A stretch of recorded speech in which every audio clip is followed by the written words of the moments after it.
Salut les amis, bienvenue dans cette nouvelle capsule qui va intéresser la réanimation cardio-pulmonaire selon l'Advanced Cardiovascular Life Support. C'est un algorithme qui a été établi par les Américains en fait pour le traitement ou bien pour la prise en charge de l'arrêt cardiaque. Tout d'abord, il faut reconnaître un patient en arrêt cardiaque. C'est un patient qui ne respire pas et qui est en coma profond à réactif et qui ne présente pas de pouls. Dans ce cas-là, nous allons alerter l'équipe soignante et nous allons commencer le massage cardiaque le plus tôt possible. On va assurer une libération des voies aériennes supérieures, une oxygénothérapie et bien sûr monitorer le patient pour pouvoir analyser le rythme.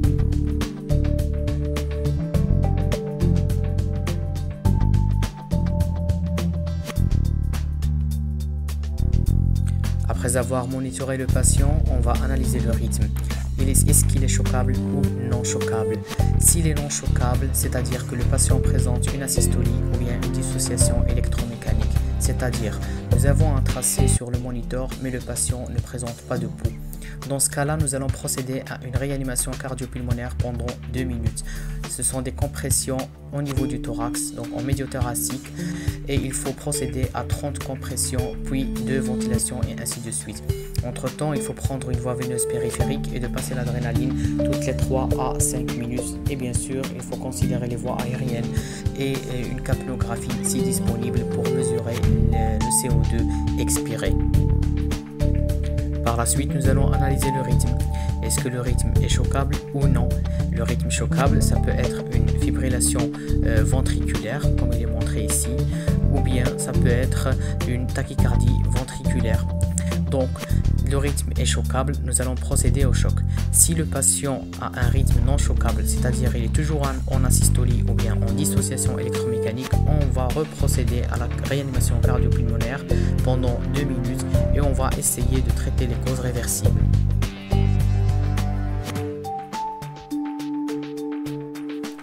Les causes réversibles sont représentées par 5H, 5T.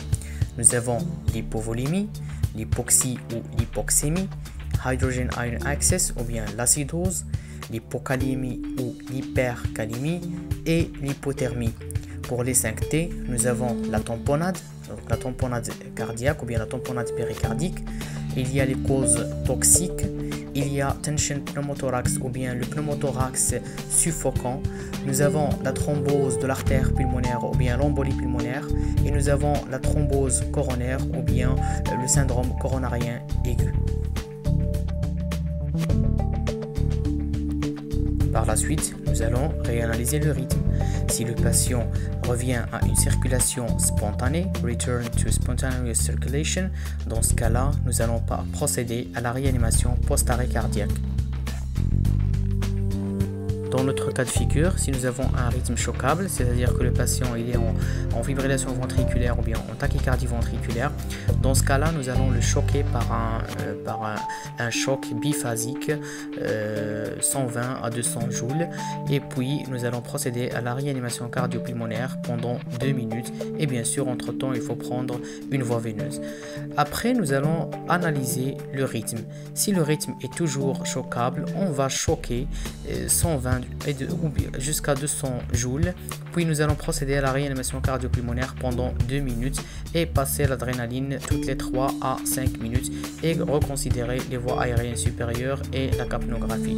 Et puis nous allons réanalyser le rythme. Est-ce que le rythme est toujours choquable?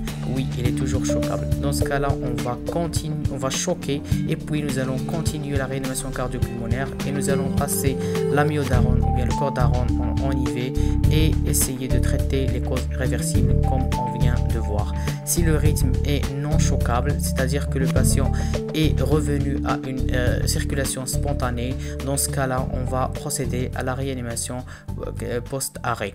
Si le rythme est non choquable, comme la systolie ou bien la dissociation électromécanique, nous allons suivre l'algorithme que nous venons de voir.